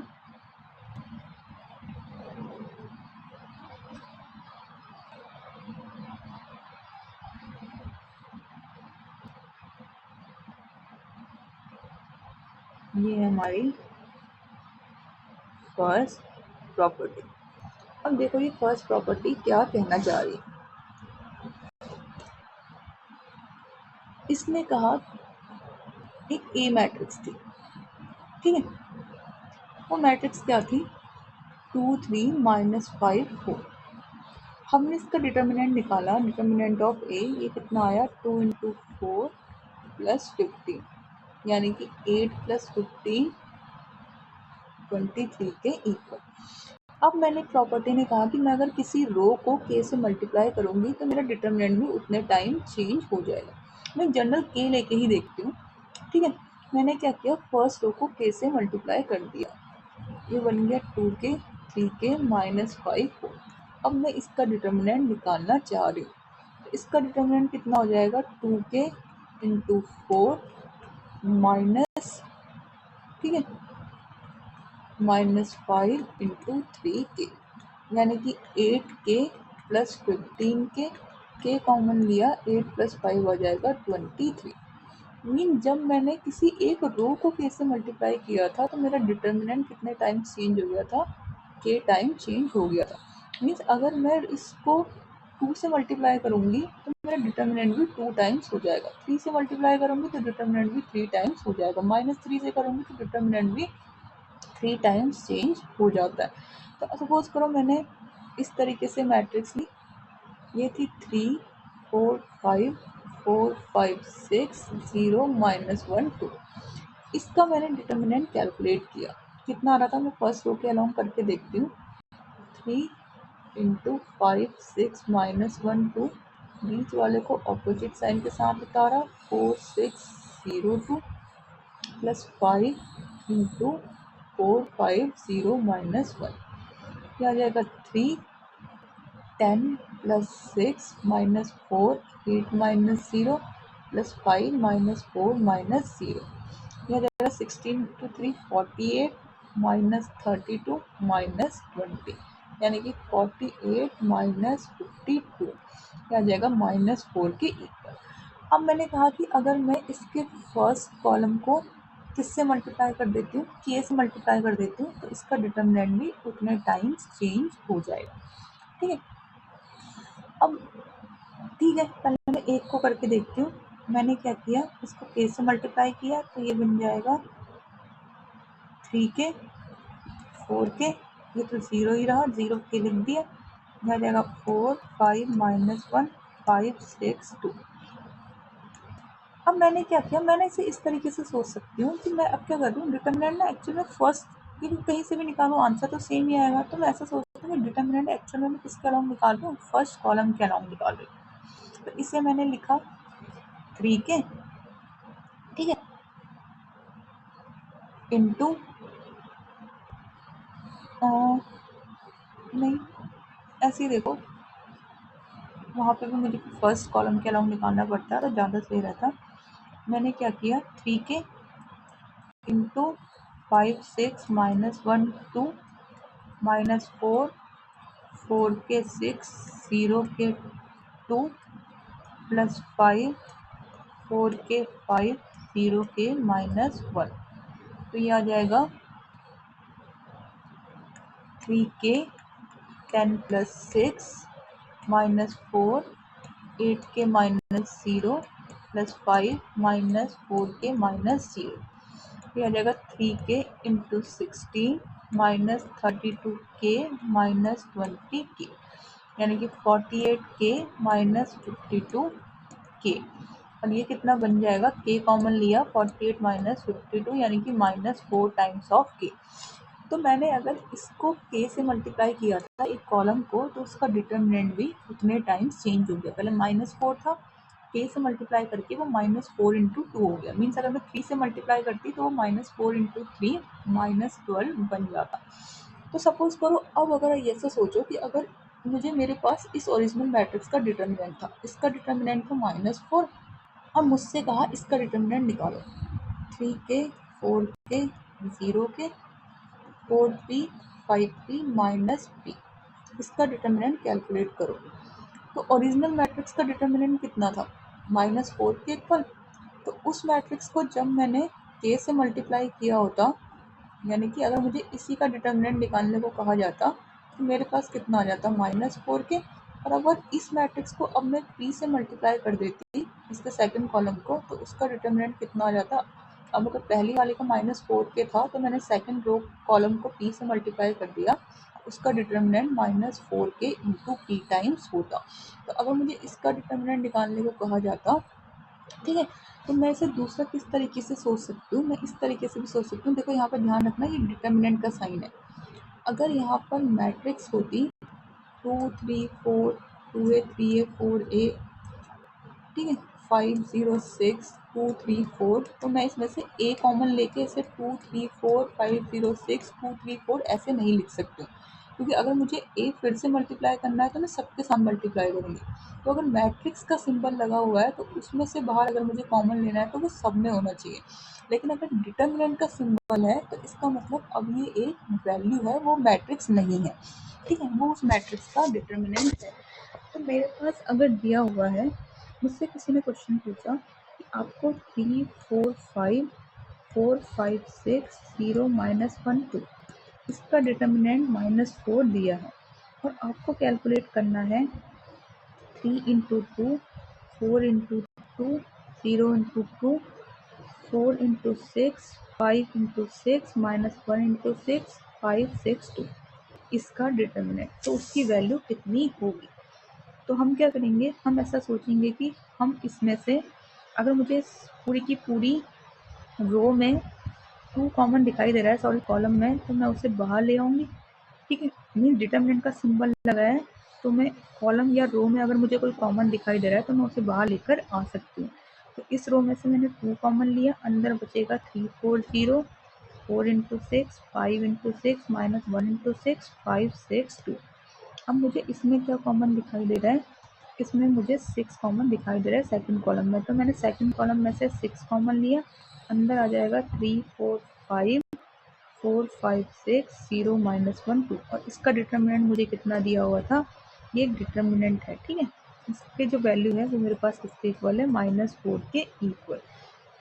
तो मैं इसे रिवर्स में भी सोच सकती हूँ कि अगर इसका डिटर्मिनेंट -4 था तो अगर मैं 2 से मल्टीप्लाई कर देती फर्स्ट कॉलम को तो उसका डिटर्मिनेंट कितना हो जाता, 2 इंटू -4। फिर मैं सेकंड को 6 से मल्टीप्लाई कर देती तो फिर मुझे उस डिटर्मिनेंट को 6 से मल्टीप्लाई करना पड़ता। तो अगर मुझे कभी भी डिटर्मिनेंट दिया हुआ है तो मैं इसे रिवर्स में ऐसे भी सोच सकती हूँ कि अगर मुझे इसका डिटर्मिनेंट निकालना है और ये डिटर्मिनेंट का सिंबल है तो मैं किसी रो या कॉलम में से एलिमेंट्स को, अगर मुझे कॉमन एलिमेंट दिखाई दे रहे हैं किसी रो या किसी कॉलम में, तो मैं उसे कॉमन लेके भी बाहर कर सकती हूँ, ठीक है। तो इस पूरे के पूरे का डिटर्मिनेंट सीधे सीधे भी लिख सकती थी कि इसमें से 2 कॉमन लिया, इसमें से 6 कॉमन लिया, तो 2 इंटू 6 और बचा हुआ जो ये वाली ये वाली मैट्रिक्स बचेगी, इसका डिटर्मिनेंट के इक्वल होगा। तो ये थी हमारी पहली प्रॉपर्टी, ठीक है, कि किसी भी डिटर्मिनेंट, किसी भी मैट्रिक्स की किसी रो या कॉलम को अगर हम किसी के से मल्टीप्लाई कर देंगे तो उसका डिटर्मिनेंट भी उतने टाइम्स चेंज हो जाता है। अब एक चीज़ नोटिस करो कि अगर मुझे कोई मैट्रिक्स दी थी A B C D E F G H I, अब मुझसे कहा K इंटू ए, ये मैट्रिक्स कितनी होगी, अब K इंटू ए मैट्रिक्स बोला है, ठीक है, K इंटू ए बोला है। अब हम किसी रो को अगर मुझे मल्टीप्लाई करना है तो मैं उसे K इंटू ए इस तरीके के सिंबल से नहीं दिखा सकती हूँ, वो तो मुझे मैट्रिक्स से ही दिखाना पड़ेगा कि कोई रो है वो 2 से मल्टीप्लाई हो रखी है। मैं अगर K इंटू ए लिखूंगी तो इसका मतलब है कि मैंने पूरी मैट्रिक्स को K से मल्टीप्लाई किया हुआ है। मीन अगर मैं रो की इससे सोचूं तो मैंने तीनों की तीनों रो को K से मल्टीप्लाई किया हुआ है। तो K इंटू ए को मैं कैसे लिख सकती हूँ, K इंटू ए को मैं कैसे, के ए, ये कोई नंबर है, ठीक है, के सी, के डी, के ई, के एफ, के जी, के एच, के आई। अब अगर मुझसे कहा है कि ए जो है उसका डिटर्मिनेंट डेल्टा के इक्वल है और आपको क्या करना है, के इंटू ए का डिटर्मिनेंट निकालना है, इसका डिटर्मिनेंट निकालना है। तो के इंटू ए का मतलब क्या है कि जो आपकी मैट्रिक्स है वो आपको के इंटू ए ऐसे दिखाई देगी। तो जब आप इसका डिटर्मिनेंट निकालोगे, अब आप इसमें ये वाला सिंबल यूज़ करना, जब आप इसका डिटर्मिनेंट निकालोगे तो आप कैसे सोचोगे कि इसका डिटर्मिनेंट आप कैसे निकाल सकते हो। आप कॉलम के अलोंग सोचो या रो के अलोंग सोचो, आपने फर्स्ट रो में से के कॉमन लिया, सेकंड में से भी के कॉमन लिया, थर्ड में से भी के कॉमन लिया, अब बचेगा कितना अंदर, a B c d e f g h आई।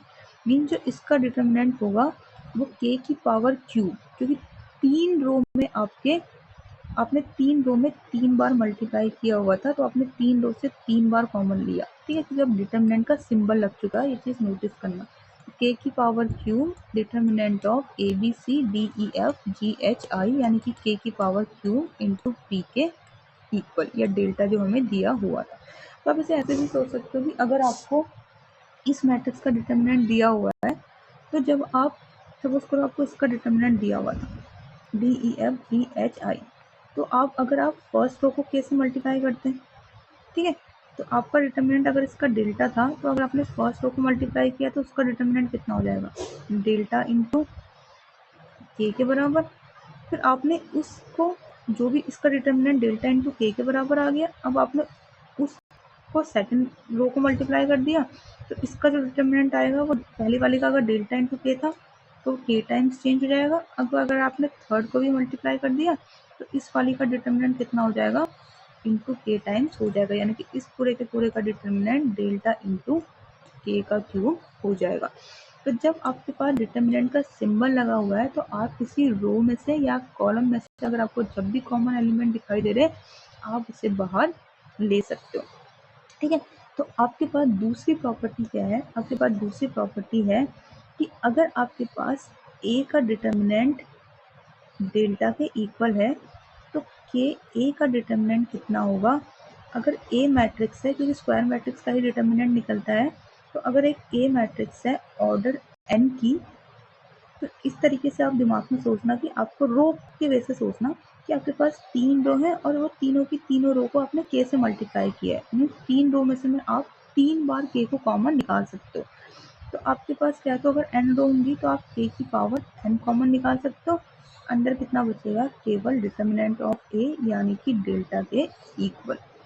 तो a का डिटर्मिनेंट अगर आपके पास डेल्टा है, या ऐसे लिख सकते हो डिटर्मिनेंट ऑफ a है, तो के ए का जो डिटर्मिनेंट होगा वो किसके इक्वल हो जाएगा, k की पावर n इंटू डिटर्मिनेंट के इक्वल। तो ये आती है आपके पास तो पहले वाले की कोरोलरी यानी कि सेकंड प्रॉपर्टी। ठीक है, तो ये था आपके पास। अब एक चीज़ नोटिस करो, आपके पास एग्जाम्पल दिया हुआ है, आपने फर्स्ट k को मल्टीप्लाई किया, ये समझने का है कि कैसे आपका k टाइम्स हो जाता है। दो को मल्टीप्लाई करोगे तो 2 टाइम्स चेंज हो जाएगा। एक को k से किया, दूसरे को p से मल्टीप्लाई कर दिया तो k into P times change हो जाएगा डिटर्मिनेंट। जैसे आपको एक एग्जाम्पल दिया हुआ है, एक ए मैट्रिक्स है, उसका डिटर्मिनेंट -8 आ रहा था। तो अगर आपने फर्स्ट रो को 2 से मल्टीप्लाई कर दिया है तो आपका डिटर्मिनेंट भी -2 टाइम्स हो जाएगा, यानी कि -8 इंटू 2 -16 आ गया।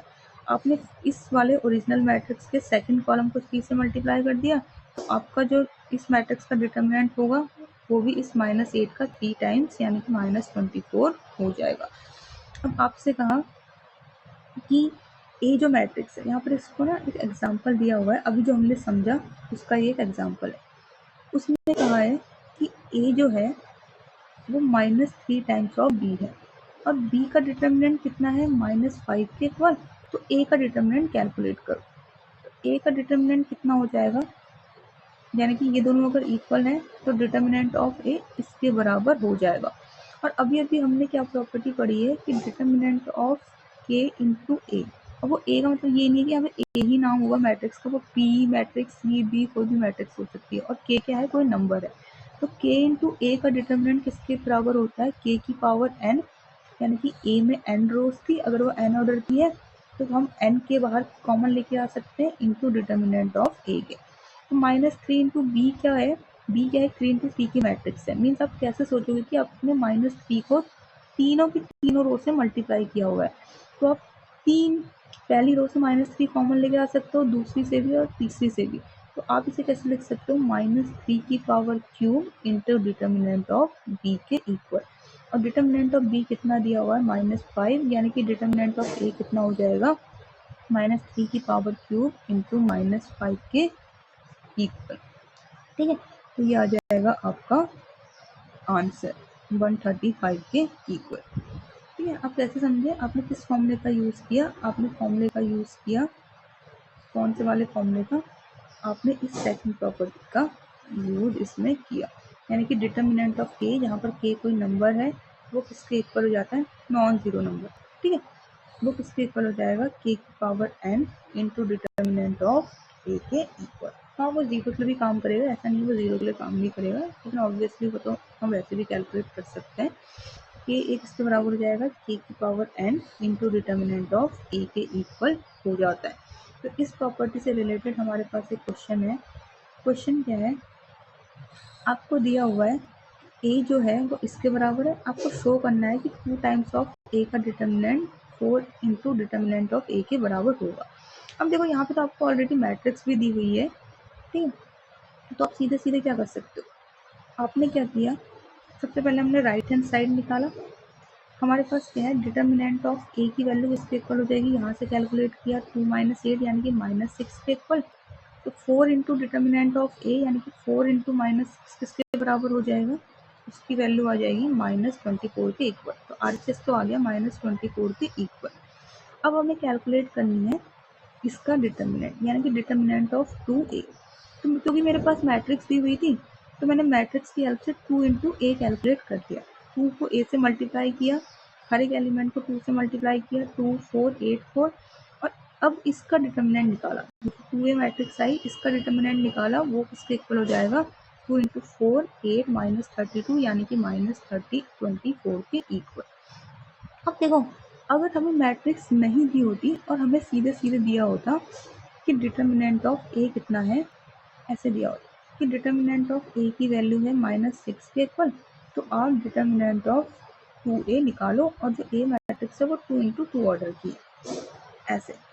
तो आप कैसे निकालते हैं? अब आपके पास ए मैट्रिक्स तो थी नहीं कि आप पहले 2 इंटू ए करते हैं उसके बाद उसका डिटर्मिनेंट कैलकुलेट करते हैं, लेकिन उसने आपको दिया है कि डिटर्मिनेंट ऑफ ए किसके बराबर है -6 के equal.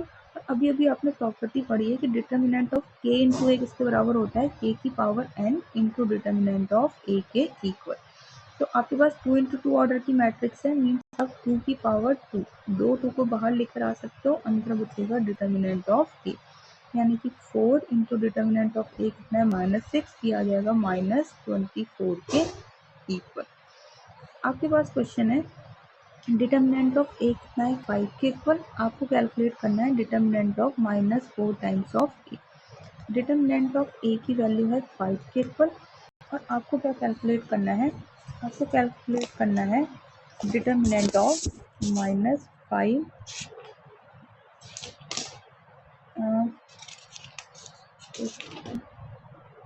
Determinant of -4 times of A, और जो ए है वो है ए 3 इंटू 3 की मैट्रिक्स।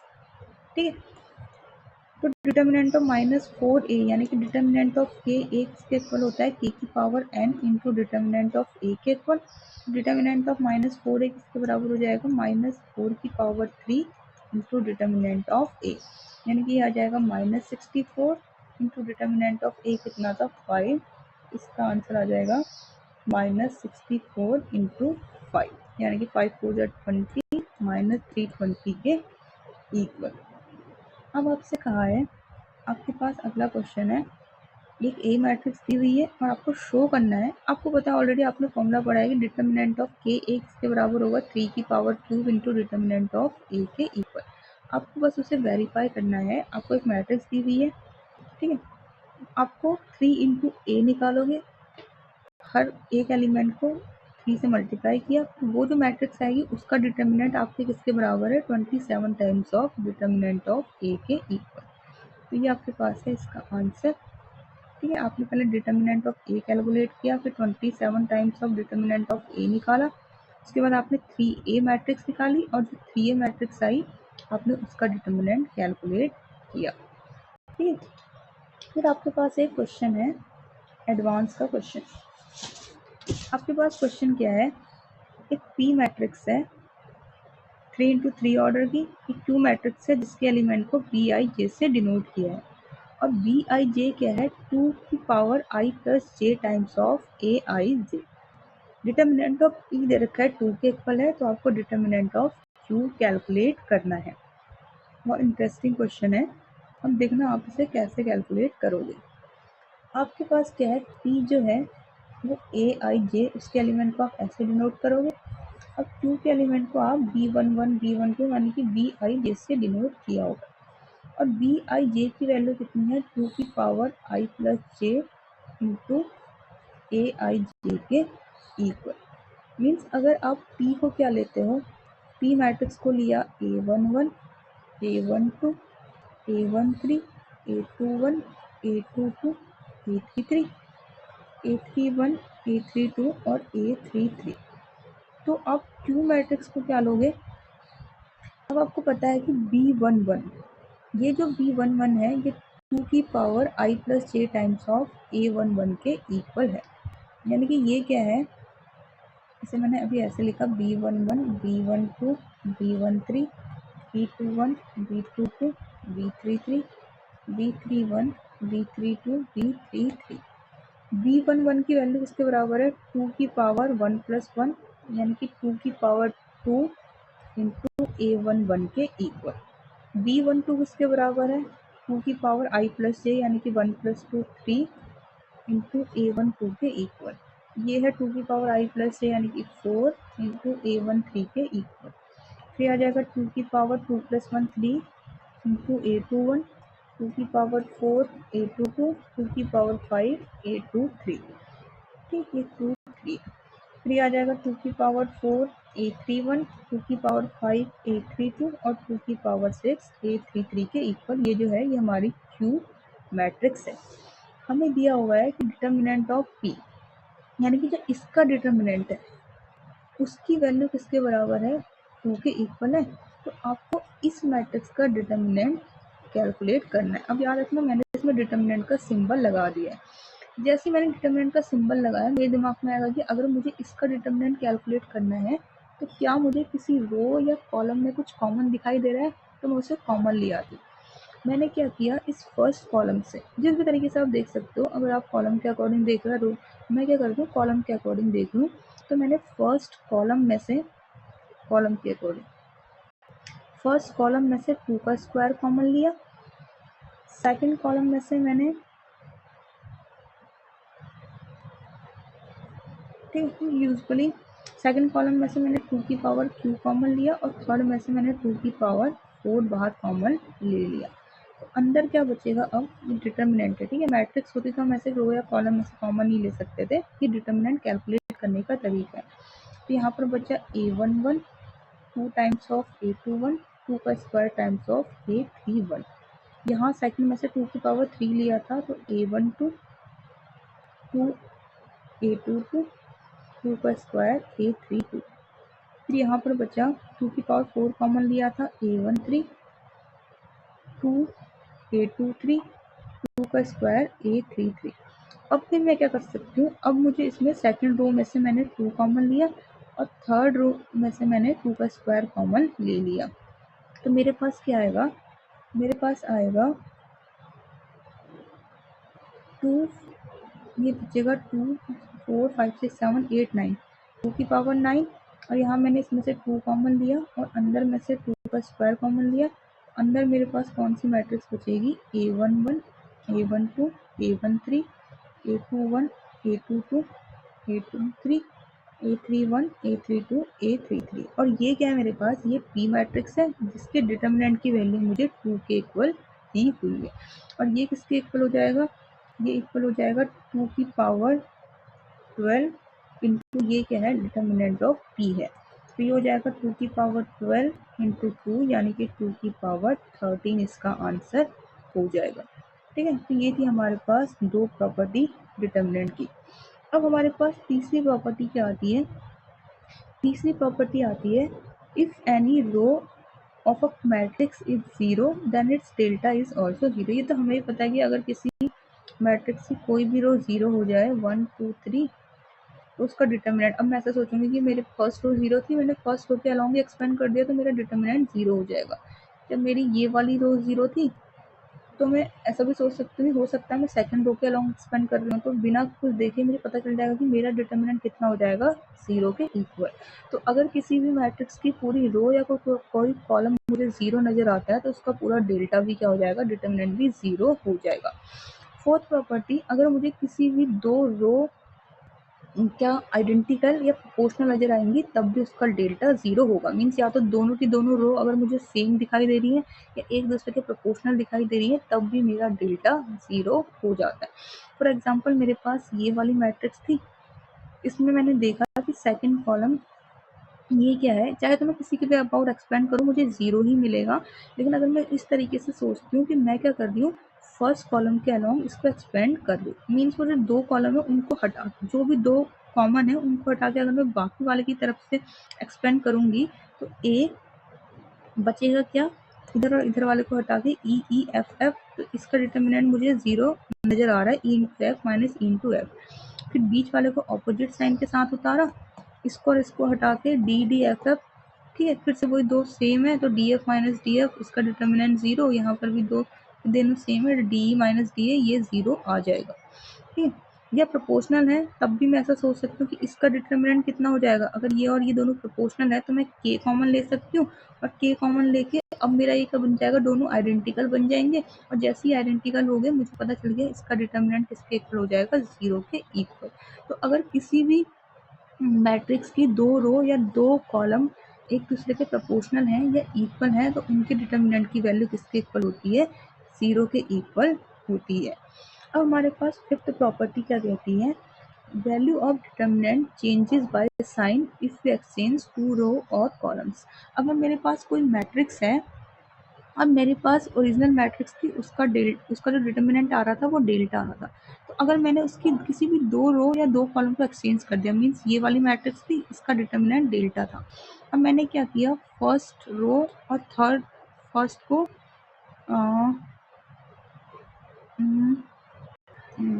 फर्स्ट को नहीं, मैंने सेकंड रो को थर्ड से, फर्स्ट को तो वैसे ही रखा, सेकंड रो और थर्ड रो को आपस में एक्सचेंज कर दिया है। तो इसका जो डिटर्मिनेंट आएगा वो माइनस टाइम्स ऑफ डेल्टा आ जाएगा। मीन्स वो मैग्नीट्यूड तो सेम रहता है, साइन निगेटिव हो जाता है। फॉर एग्जाम्पल मेरे पास क्या है, मेरे पास ये मैट्रिक्स है, ठीक है, ये मैंने जस्ट एक्सप्लेन किया हुआ है कि कैसे साइन चेंज हो जाता है। जब आप इसे ओपन करोगे तो इसका जो भी डेल्टा आएगा, इन दोनों का जो वैल्यू होगी ऑपोजिट साइन की होगी, ठीक है। यहाँ पर देखो मेरे पास एक मैट्रिक्स है, हम इसे एग्जांपल से समझते हैं। अगर मैंने इसका डेल्टा कैलकुलेट किया तो वो मुझे -2 मिल रहा था। अब मैंने फर्स्ट और सेकंड रो को एक्सचेंज कर दिया है, तो जो इसका डेल्टा आ रहा है वो मेरे पास 2 के इक्वल आ रहा है। तो अगर मैं कभी भी किसी मैट्रिक्स के 2 रो या 2 कॉलम को एक्सचेंज करती हूँ तो उनका डिटर्मिनेंट भी माइनस साइन से चेंज हो जाता है। मैग्नीट्यूड सेम रहता है लेकिन केवल साइन उसका चेंज हो जाएगा। फिर मेरे पास आती है 6 प्रॉपर्टी। इसमें कहा कि अगर मुझे किसी इस तरीके की मैट्रिक्स का डिटर्मिनेंट कैलकुलेट करना है, ठीक है, तो मैं उसे तोड़ के इस तरीके से 2 पार्ट में भी तोड़ के लिखूं तो उसका डिटर्मिनेंट सेम आएगा। अब एक ये गड़बड़ मत करना कि यहाँ पर ये डिटर्मिनेंट है, ठीक है, ये मैट्रिक्स नहीं है, वो बस दिखाया गया है कि इस तरीके की मैट्रिक्स का डिटर्मिनेंट है।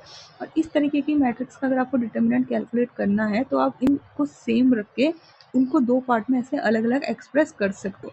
अब इसका मतलब ये नहीं है कि ये जो 2 मैट्रिक्स हैं मैं इसे तोड़ के अल्फा गामा A1 2 -3 मीन से 2 मैट्रिक्स नहीं है, ये इस तरीके का नहीं है, क्योंकि जब मैं इसे ऐड करूँगी तो मेरे पास ये वाली मैट्रिक्स नहीं आएगी इसको ऐड करके। ये अल्फ़ा प्लस बीटा बनेगा, ये गामा प्लस डेल्टा बनेगा, ये ए प्लस बीटा बनेगा, ये 2 बनेगा, ये 0, ये -6, ये 0, ये 12, ये 8, ठीक है। तो ये 2 मैट्रिक्स का सम नहीं है कि हमने इसको तोड़ दिया, ये एक मैट्रिक्स थी, इसको 2 मैट्रिक्स के सम में लिख दिया है, ठीक है।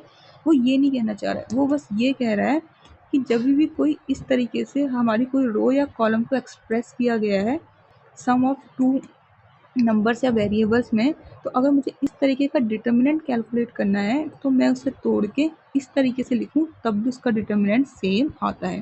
तो इसे हम कैसे डिफाइन करते हैं, if elements of any row, same वही कॉलम के लिए भी, ठीक है, are expressed as sum of 2 or more terms, then delta can be expressed as sum of 2 or more determinants। तो उसके डेल्टा को हम कैसे कैलकुलेट कर सकते हैं, 2 अलग अलग डिटर्मिनेंट में तोड़ के एक्सप्रेस कर सकते हैं। और ये कैसे हुआ, अब देखो, अगर मैं इसका डिटर्मिनेंट कैलकुलेट करना चाह रही हूँ पहले, तो मैं अल्फा इसको हटा के 2 -3 6 4 मीन से इस मैट्रिक्स के डिटर्मिनेंट की वैल्यू है, इसको मैंने ऐसे एक्सप्रेस किया। और अगर मुझे इसको लिखना होगा तो मैं किस तरीके से लिखूंगी, इसे इस तरीके से रिप्रेजेंट करूंगी। अब मैं क्या इसे ऐसा लिख सकती हूँ, ये दोनों तो सेम है, तो ये वाली टर्म और ये वाली टर्म को कॉमन लिया तो बचेगा क्या, अल्फा प्लस बीटा। ये और ये दोनों को कॉमन लिया, अंदर क्या बचेगा, माइनस गामा प्लस डेल्टा। 1206 और यहाँ पर भी 1206 को कॉमन लिया तो बचेगा क्या, ए प्लस बी। और ये मुझे कैसे दिखाई दे रहा है, जैसे मैंने डेल्टा ओरिजिनल मैट्रिक्स का कैलकुलेट किया हो। अगर मैं इसका डेल्टा कैलकुलेट करती फर्स्ट रो के अलॉन्ग तो मैं ऐसी तो करती, अल्फा प्लस बीटा लिखती, ठीक है। इसका डिटर्मिनेंट कैसे कैलकुलेट करती, मैं करती अल्फा प्लस बीटा, इसको हटा के 2 -3 6 4 माइनस गामा प्लस डेल्टा, इसको हटा के जो बचता 1 -3 0 4 उसका डिटर्मिनेंट प्लस अल्फा ए प्लस बी और 1 2 0 6। तो लास्ट में मेरे पास क्या निकला, मेरे पास वही तो निकल कर आया। तो मैं किसी भी डिटर्मिनेंट को ऐसे 2 अलग अलग पार्ट में तोड़ के लिख सकती हूँ। फिर मेरे पास आती है 7th प्रॉपर्टी। 7th प्रॉपर्टी ने कहा कि अगर कभी भी मुझे किसी डायगोनल मैट्रिक्स का डिटर्मिनेंट या अपर ट्रायंगुलर मैट्रिक्स हो या लोअर ट्रायंगुलर मैट्रिक्स हो, उनका डिटर्मिनेंट कैलकुलेट करना है तो मैं सीधे सीधे उनके डायगोनल एलिमेंट्स को मल्टीप्लाई करूंगी तो मेरे पास वही आंसर आएगा। जैसे मैंने इसे एक जनरल मैट्रिक्स की डायगोनल मैट्रिक्स मैंने इसे एक्सपेंड किया, फर्स्ट रो के अलॉन्ग करूँ या फर्स्ट कॉलम के अलॉन्ग करूँ, तो मैंने लिखा फर्स्ट एलिमेंट, इसको हटा के A22 A33 इसका डिटर्मिनेंट निकाला। बाकी तो सारे जीरो हैं तो +0 +0 तो वो किसके बराबर आया एक्चुअल में, डायगोनल एलिमेंट्स के प्रोडक्ट के बराबर आया। तो इसकी जगह पर अगर अपर डायगोनल या लोअर ट्राइंगुलर मैट्रिक्स भी होती, जैसे कि 1 2 -3 0 4 5 0 0 1, ये थी अपर ट्राइंगुलर मैट्रिक्स। तो मैं इसके अलोंग निकालती, ठीक है, तो मैं क्या करती 1 × 4 5 0 1, तो मेरे पास कितना आता 1 × 4 × 1, यानी कि फिर से डायगोनल एलिमेंट्स का प्रोडक्ट ही आता। तो मेरे पास कभी भी अपर ट्राइंगुलर, लोअर ट्राइंगुलर या डायगोनल मैट्रिक्स दिख रही है और अगर मुझे उसका डिटर्मिनेंट कैलकुलेट करना है तो मैं सीधे सीधे डायगोनल एलिमेंट्स का प्रोडक्ट करके भी उसका डिटर्मिनेंट कैलकुलेट कर सकती हूँ। फिर मेरे पास 8th प्रॉपर्टी आती है कि जो डिटर्मिनेंट होगा ए का, उसके ट्रांसपोज का डिटर्मिनेंट भी सेम ही होता है। मीन्स किसी मैट्रिक्स का डिटर्मिनेंट निकालूँ या उसके ट्रांसपोज का डिटर्मिनेंट निकालूंगी, दोनों का आंसर सेम ही आएगा। फिर अगली मेरे पास प्रॉपर्टी आती है the determinant of skew symmetric matrix of odd order is 0। अगर मेरे पास स्क्यू सिमेट्रिक मैट्रिक्स है लेकिन उसका ऑर्डर ऑड है, मीन 3 × 3 ऑर्डर की या 5 × 5 ऑर्डर की, ठीक है, तो उसका डिटर्मिनेंट किसके इक्वल होगा, 0 के इक्वल होगा। और ऐसा क्यों हुआ, मैंने कहा केवल ऑड ऑर्डर के लिए ऐसा होता है। तो अगर मेरे पास कोई स्क्यू सिमेट्रिक मैट्रिक्स है, मीन्स ए का ट्रांसपोज किसके इक्वल होगा, -a के इक्वल, ठीक है। तो डिटर्मिनेंट, अब अगर ए का ट्रांसपोज -a के इक्वल है तो मैं देखना चाह रही हूँ कि ए का डिटर्मिनेंट कितना होता है, ठीक है, स्क्यू सिमेट्रिक मैट्रिक्स में किसी मैट्रिक्स का डिटर्मिनेंट कितना होगा। तो अगर ये दोनों इक्वल हैं तो इनका डिटर्मिनेंट भी तो इक्वल होगा। अब ए का ट्रांसपोज का डिटर्मिनेंट और ए का डिटर्मिनेंट सेम होता है, तो मैं ए का ट्रांसपोज के डिटर्मिनेंट को इसके बराबर लिख देती हूँ। अब देखो, अगर ये ऑड ऑर्डर की है, अगर ये इवन ऑर्डर की है, तो मैं इसे कैसे लिख सकती हूँ, ये डिटर्मिनेंट ऑफ के ए किसके बराबर होगा, के की power n into determinant of A. तो यहाँ पर कैसा लग रहा है कि के की वैल्यू किसके इक्वल है, -1 के इक्वल, तो -1 की power n into determinant of ए।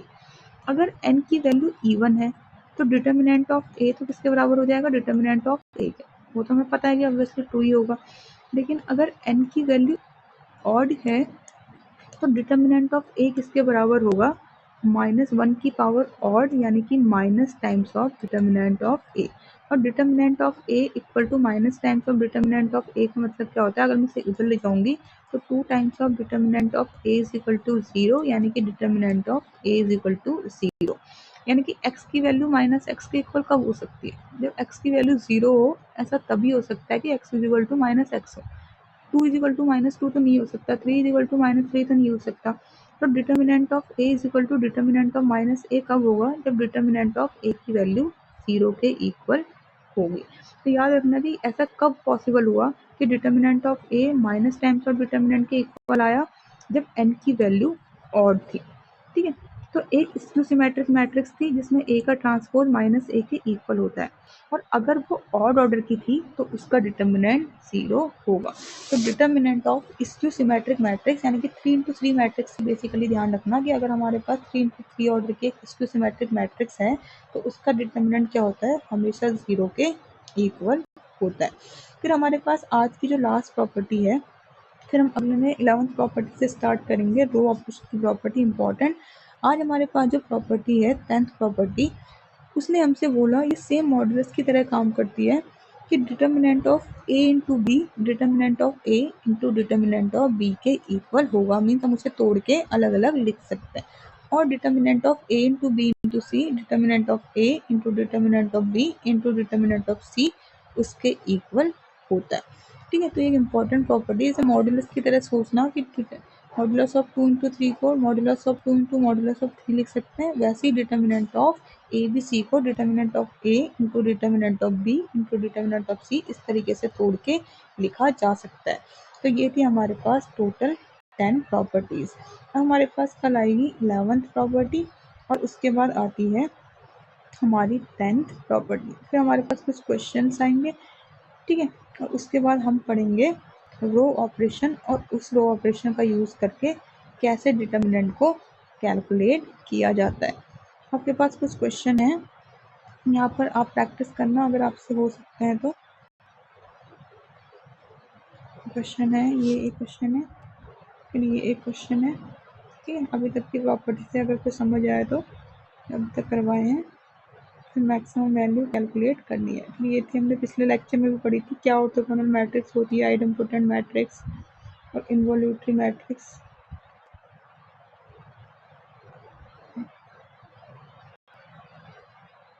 ठीक है, तो कल जब हम स्टार्ट करेंगे वो हम स्टार्ट करेंगे प्रॉपर्टी 11 से। तो आज का लेक्चर यहीं पर एंड करेंगे।